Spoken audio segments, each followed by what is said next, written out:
નમસ્કાર વિદ્યાર્થી મિત્રો, આપણે સાતમો દાખલો અંગ્રેજી કેપિટલ મૂળાક્ષરના કયા અક્ષરો પરાવર્તિત સમિતિ ધરાવે છે? ઊભા અરીસામાં, આડા અરીસામાં અને આડાના ઊભા અરીસામાં. એટલી વિદ્યાર્થી મિત્રો ગેરંટી મારું છું કે આ તમે આ મારો વિડીયો જોશો ને તો કાયમ માટે ક્યારે ભૂલશો નહીં. કઈ રીતે? આપણે ડાયરેક્ટ જવાબ નહીં લખીએ, તમને બતાવીશું. હવે એબીસીડી મેં લખી દીધેલી છે. હવે ઊભો અરીસો એટલે અરીસો ક્યાં મૂકવાનો ખબર? ઊભો એટલે અહીં મૂકવાનો. અહીં મૂકો એટલે આનું પ્રતિબિંબ આ રીતે પડે. તો આનું કઈ રીતે પડશે પ્રતિબિંબ? તો તમે કહેશો સાહેબ આ રીતે પડે, ઊભા અરીસા. ચલો આનું કઈ રીતે પડશે? તો આનું આવું થઈ જશે. ખ્યાલ આવે છે? આયરુએ આમ થઈ જશે, આયરુએ આમ થઈ જશે ઊભો અરીસામાં, આયરુએ આમ થઈ જશે, આયરુએ આમ થઈ જશે, એફ આમ પડશે. જી છે એ આખો ઓમ થઈ જશે એટલે એ ઓમ કરીને ઓમ થઈને ઓમ પડશે. એચ આવો ના આવો જ પડે ભાઈ, આઈ પણ આવો ના આવો પડે. ચલો આવું જોઈએ. જે કેવો પડશે? તો જે આમ હોય એ આમ છે તો એ આમ પડશે. કે કેવો પડશે? તો આવો પડશે. એલ આમ થઈ જશે, એમ એવું ને એવું પડશે.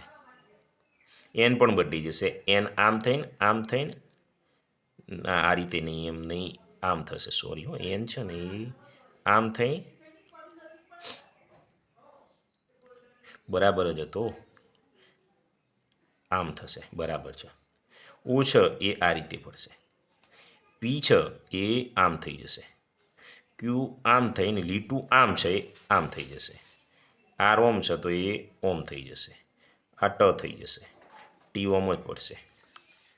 ટી પછી યુ એવો ને એવો પડે ભાઈ, વી પણ એવો ને એવો પડે, ડબલ્યુ એવો ને એવો પડે, એક્સ પણ એવો ને એવો પડે, વાય પણ એવું ને એવું પડે. ઝેડ ઓમ થઈ જાય, એ ઓમ કરીને ઓમ તો છે જ તો એ ઓમ પડશે. ઉભારો એ ઓમ ઝેડ પડશે. બરાબર છે. હવે શું કહે છે? કયા અક્ષરો પરાવર્તિત સમિતિ ધરાવે છે? એટલે એનો મતલબ એવા ને એવા પડવા જોઉં તો કયા કયા પડે છે આપણે જોઈ લઈએ છીએ. બરાબર.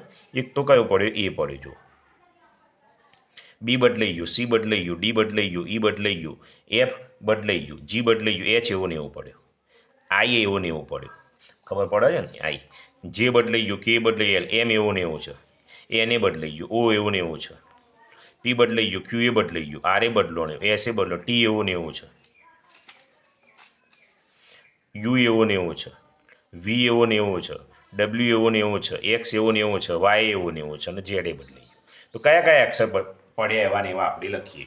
આવું ભણશો ને તો ક્યારેય તમે નહીં ભૂલો. જો હજી એક તો કયા કયા પડ્યા? ઊભામાં આપણે અહીં જવાબ લખીએ. ઊભાનો ઊભો,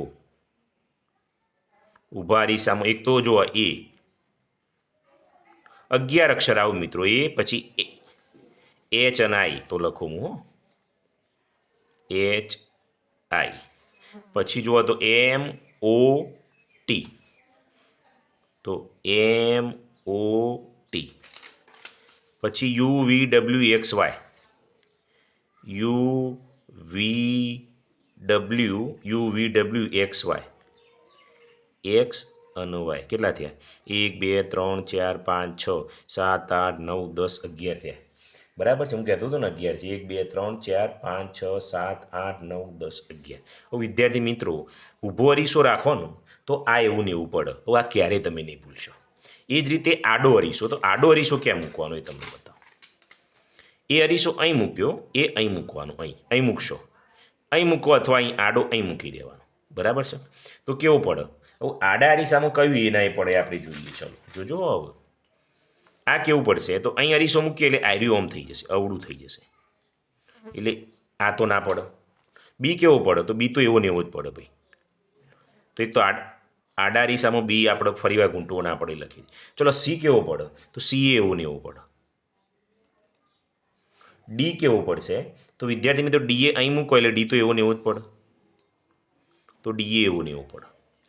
ઈ કેવો પડે? તો ઈ એવો ને એવો પડશે, તો ઈ એ કરી દઈએ. એફ કેવો પડશે? તો વિદ્યાર્થી મિત્રો એફમાં હું આ પડશે ઓમના ઓમ જ, પણ એ આ બે ફોટો હોય ને એનો ઓમ થઈ જશે. આ ઉપર હતો એ આવો થઈ જશે એટલે એ ના આવે. જી જોઈએ તો જી કેવો પડે? તો જી ઓયથી હોય આવે એટલે ઉપરથી ગોળ રાઉન્ડ આવશે. ખ્યાલ આવે? એ આમ પડશે અને એ ઓમ થઈ જશે અને ઓમ પડશે જી, એટલે એ ના આવે. એચ તમે જુઓ તો એવો ને એવો જ પડે ભાઈ, આઈ એવું ને એવું પડે, તો એચ અને આઈ હું કરી દઉં, ખ્યાલ આવે છે? ચલો આવું જ કયો પડે, જે કેવો પડશે તો જે એ અહીં મૂકો એટલે આ આયર્યો દંડો નીચે આવી જશે અને એ આયર્યો ઓમ થઈ જશે, એટલે આ પોસિબલ નહીં. કે કેવો પડે તો કે તો એવો ને એવો જ પડે, એટલે કે કરવું પડે. એલ કેવું પડે તો એલમાં થોડું ટોચડું અધ્ધર જતું, આ ટોચડું નેચર છે, એ ટોચડું હોય અધ્ધર જતું એટલે એલ આવવું પડે, એટલે એવું ને એવું ના થાય. એમમાં કેવું થાય, ડબલ્યુ થઈ જાય એમમાં, એટલે એમ એ ના આવે, એને બદલાઈ જશે. એનમાં શું થશે, આયર્યું એ ઓમ થશે, એટલે આ જોઈન્ટ હોય એ આ ઓમ થઈને ઓમ થઈ જશે, એટલે એને ના આવે.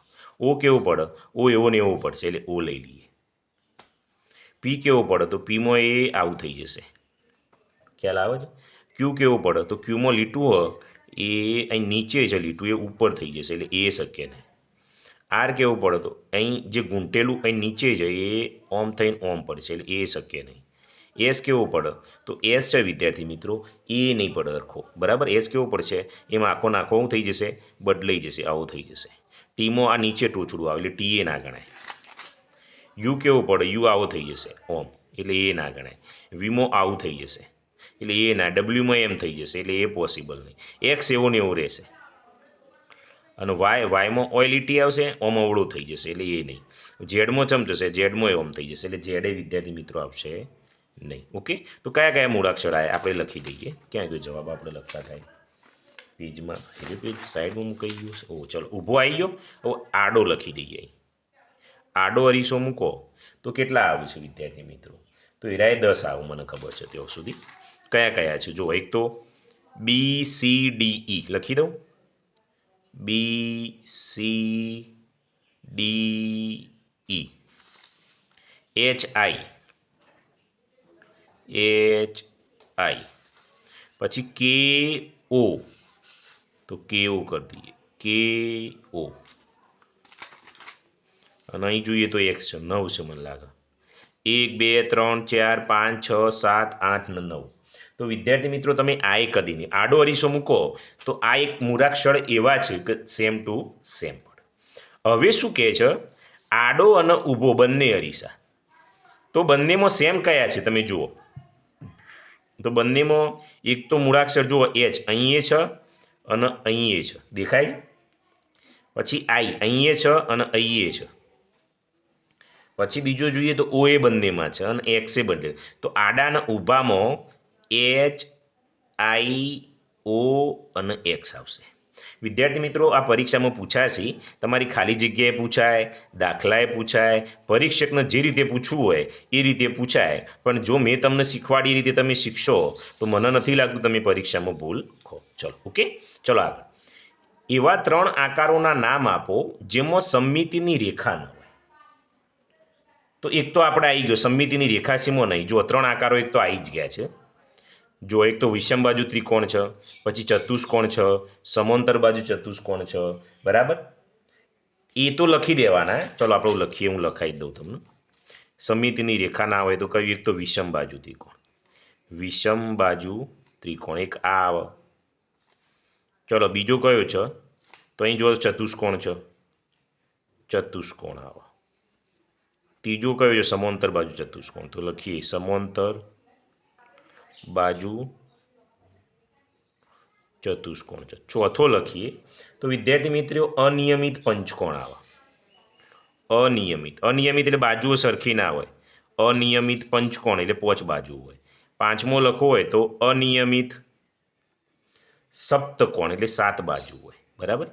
એને 3 કીધા છે, આપણે કેટલા લખ્યા, 5 લખ્યા. તો આ રીતે તમે સમજશો સમમિતિ તો હંમેશા તમને યાદ રહેશે.